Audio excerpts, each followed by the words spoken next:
ಹೇಳಿ ತಾಯಿ. ಪ್ರಯತ್ನಿಸುವ ಅತ್ತಿಗೆ. ದಾನವ ನಾ ಕೊಟ್ಟೆ, ಧ್ಯಾನವ ನೀ ಬಿಟ್ಟೆ.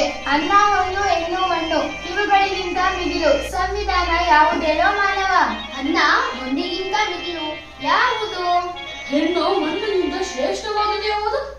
ಹಾ, ರಕ್ತದಾನ. ಒಬ್ಬರನ್ನು ಬದುಕಿಸಬಹುದು ರಕ್ತದಾನ. ನೇತ್ರದಾನ. ನೇತ್ರದಾನದಿಂದ ಇಬ್ಬರನ್ನು ಬದುಕಿಸಬಹುದಷ್ಟೇ. ಅಂಗಾಂಗಗಳ ದಾನ. 5-6 ಜನರನ್ನು ಉಳಿಸಬಹುದು ಅಂಗಾಂಗಗಳ ದಾನವು. ಮತ್ಯಾವುದು ಅತ್ತಿಗೆ? ಇನ್ಯಾವ ಮಹಾದಾನವಿದೆ ಹೇಳಿ ಮಹಾತಾಯಿ. ಮತದಾನ. ಹಾ ಹಾ, ಹೌದು ಹೌದು. ಹೌದು, ಸರಿಯಾದ ಆಯ್ಕೆ, ಸರಿಯಾದ ನಿರ್ಧಾರ, ಸರಿಯಾದ ಮತದಾನದಿಂದ 100 ಕೋಟಿ ಜನರಿರುವ ದೇಶ ಉಳಿಸಬಹುದು. ಆ ಶಕ್ತಿ ಇದೆ ಆ ದಾನಕ್ಕೆ. ಹೌದು ಹೌದು. ನೀ ಏನಂತೀಯ ಹನುಮಂತ? ಹಾ, ಖಂಡಿತವಾಗಿಯೂ ಹೌದು. ಇನ್ನೇ ಮಾಡೋಣ ತೀರ್ಮಾನ ನಮ್ಮ ನನಸಿ